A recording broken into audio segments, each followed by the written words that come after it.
Assalamualaikum warahmatullahi wabarakatuh, sahabat-sahabat Cakrawala Quad. Ini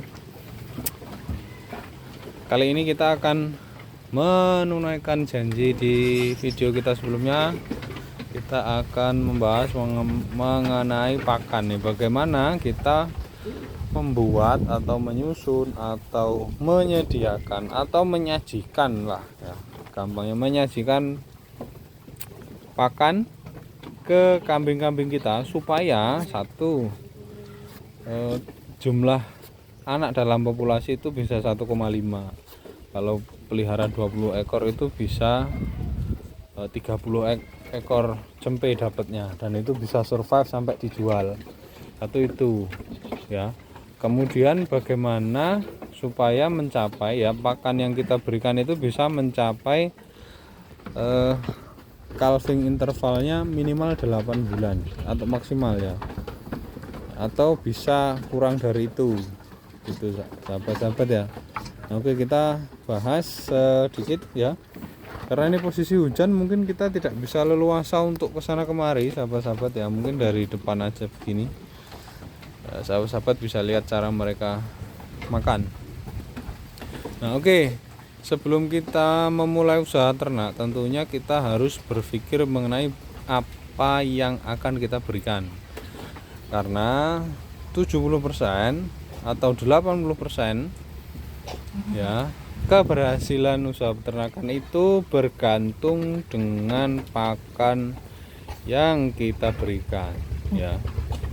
Jadi pakan ini punya andil besar selain genetik, selain jenis kambingnya, kesehatannya dan lain-lain. Itu yang menjadi pengaruh terbesar adalah pakannya ya. Nah, kita akan bahas pakan ini sahabat-sahabat.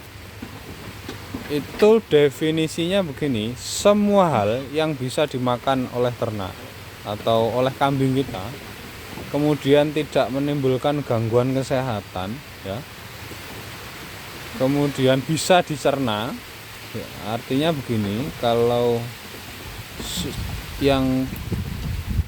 semua yang bisa dimakan itu belum tentu bisa dicerna gitu sahabat-sahabat ya. Misal kita lihat itu ada pohon kelapa. Pohon kelapa itu kalau kita giling halus kemudian kita berikan ke makan, mungkin bisa dimakan oleh mereka, tetapi tidak bisa dicerna gitu sahabat. Bisa ditangkap ya. Kemudian produk dari padi ya, gilingan padi itu produknya biasanya menggunakan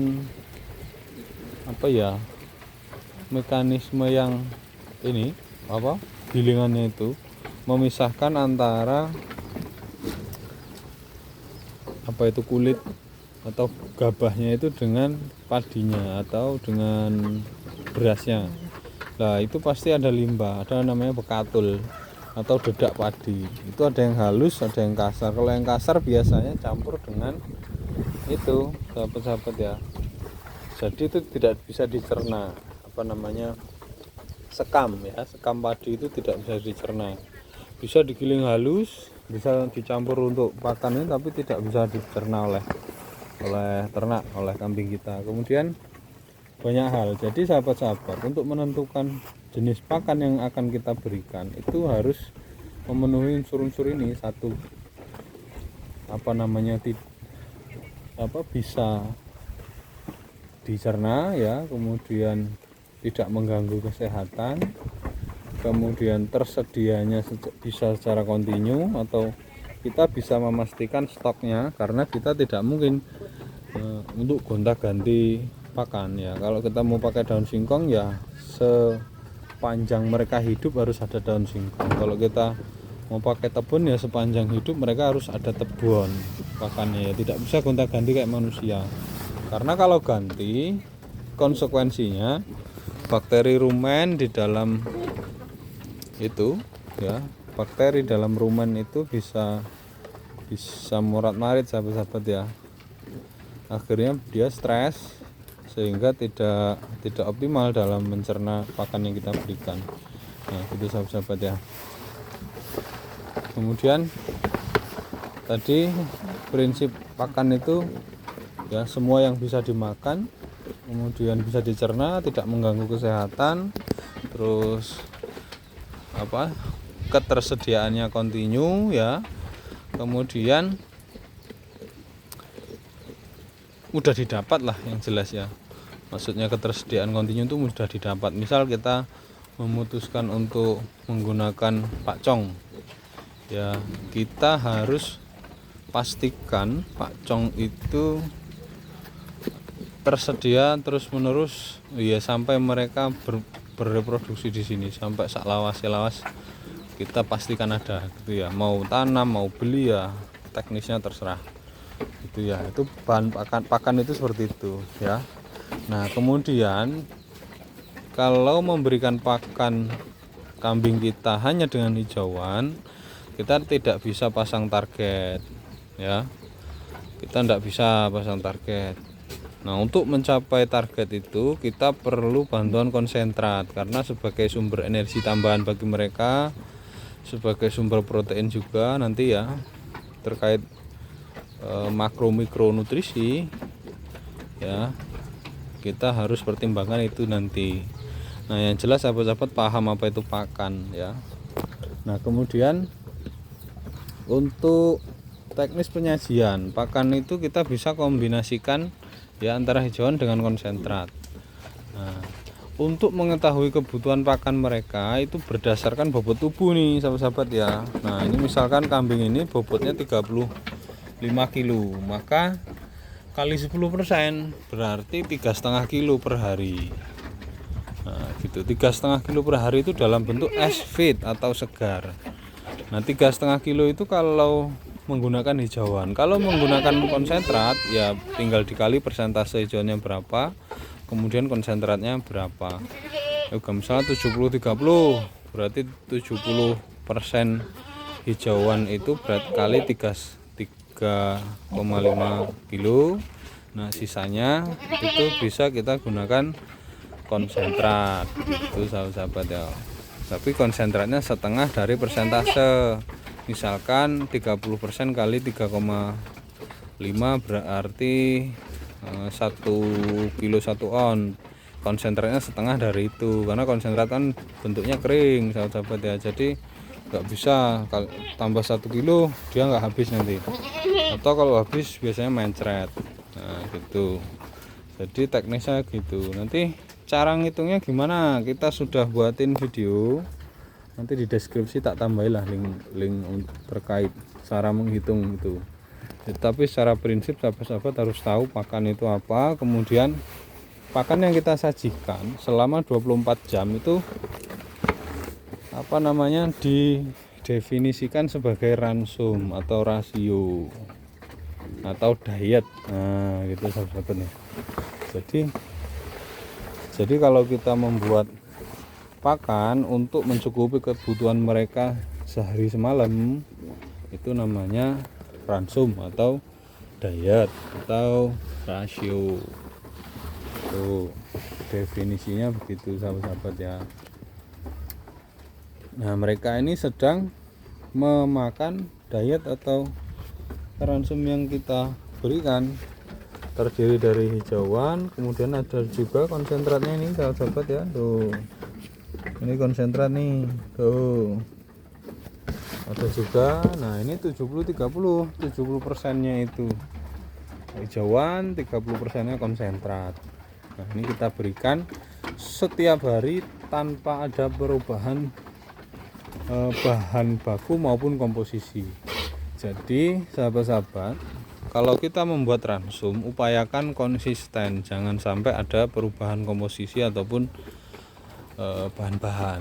Karena apa? Nanti mengganggu ekologi atau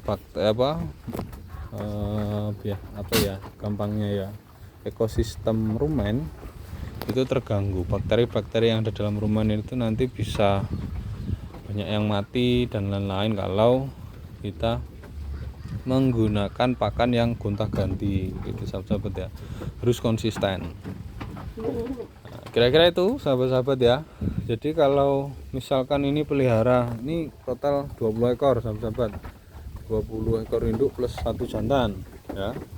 20 ekor induk plus satu jantan. Kita perlu berapa banyak pakan? Berarti kita perlu, kalau 20 ekor dikali bobot rata-rata 40 kilo ya, berarti 40 kilo kali 20 ketemunya 800 kilo bobot kambing total ini. Nah, kemudian kita bisa hitung jumlah pakan yang harus kita sediakan selama 1 hari 1 malam, yaitu 800 kilo dikali 10%, berarti total pakan yang kita harus sediakan 80 kilo. Nah, di 80 kilo itu kalau hijauan semua, kira-kira mampu nggak mereka makan? Kalau mereka nggak mampu makan 80 kilo, maka nanti bisa kekurangan dari sisi jumlahnya ya. Bagaimana dengan nutrisinya? Kalau dari sisi jumlah kurang, maka dari sisi nutrisi harusnya mencukupi. Nah, kalau kita pakai daun singkong seperti ini, ya insya Allah nutrisinya tercukupi, karena nutrisi daun singkong luar biasa ini. Kecernaannya tinggi, protein tinggi, yang rendah produksinya. Nah, ini gimana cara memproduksi daun singkong besar-besaran tuh? Kalau nggak punya lahan luas ya nggak bisa. Nah, kemudian antara cukup secara jumlah maupun cukup secara nutrisi itu harus berimbang, sahabat-sahabat. Makanya kita siasati 80 kilo ya.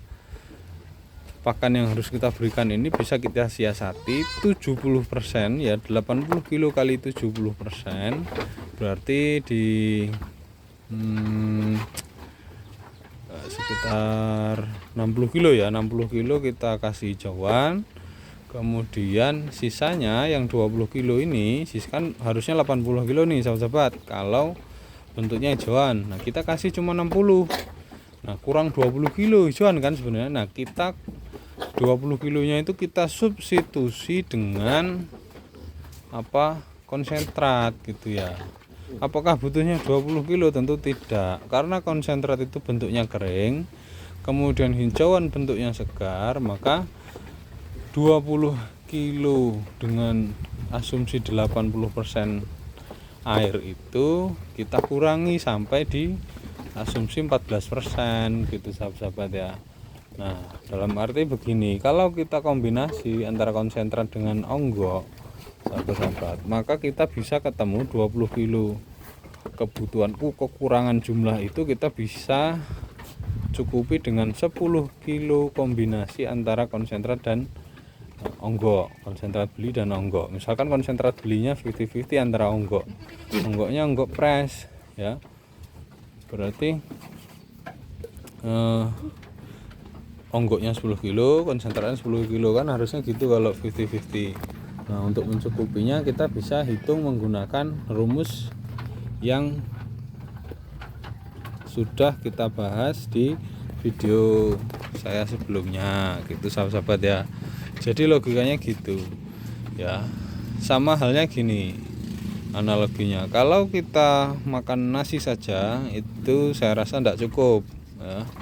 Kalau kita ada nasi dengan lauk itu insya Allah ya berimbang. Misal kita pakai nasi 50% dari porsi kita, misalkan 100% porsi kita itu sekali makan 1 kilo ya, anggaplah begitu.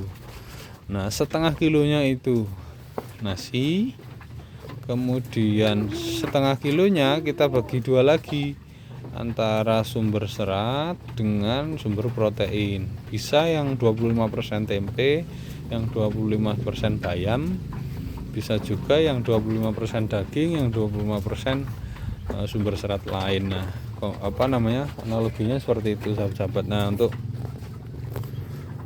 untuk kambing ya bahan makanan utama mereka tentunya hijauan gitu ya. Jadi kita hitung berdasarkan kebutuhan hijauan gitu. Nah, kalau kita sebagai manusia asumsinya seperti tadi, tentunya misal 1 kilo itu kan kalau mau 3 kali makan berarti 1 kilo bagi 3. Sama halnya dengan kambing ini, kita sudah tahu bobot mereka, kemudian dikali 10%, tahu jumlah kebutuhan per hari, kemudian kalau sudah tahu jumlah kebutuhan per hari berarti kita bisa pisahkan antara jam makan, apakah mau 3 kali sehari atau 2 kali sehari gitu ya. Paling sedikit 2 kali sehari, jangan kurang dari itu. Apa boleh sehari sekali boleh, tapi tidak akan optimal kambingnya. Semakin sering gimana? Semakin sering semakin baik. Apa 10 kali gimana ya, Pak? Lebih bagus. Karena kita berikan segar terus gitu ya. Oke. Mungkin itu dulu sahabat-sahabat. Silahkan dicermati, silahkan dipahami untuk mencapai target kita. Liter size atau jumlah anak dalam satu kali kelahiran itu 1,5 dalam populasi. Kalau misalkan pelihara 10 kilo berarti target anakan dalam satu siklus kelahiran itu 15 ekor. Kalau 20 ekor induk peliharanya seperti ini, berarti target kita harus punya cempe di 30 ekor. Nah, untuk mencapai itu kita perlu pahami bagaimana cara penyajian pakan yang harus kita lakukan setiap hari. Nah, itu ya sahabat-sahabat, analoginya begitu. Nah, nanti secara teknis bagaimana cara menghitung saya share saja video yang sudah saya buat beberapa minggu lalu. Silahkan dicermati, nanti dihitung nanti dipraktekkan, langsung ditulis gitu ya. Oke, terima kasih atas atensi, semoga kita bisa bertemu lagi di video selanjutnya. Wassalamualaikum warahmatullahi wabarakatuh.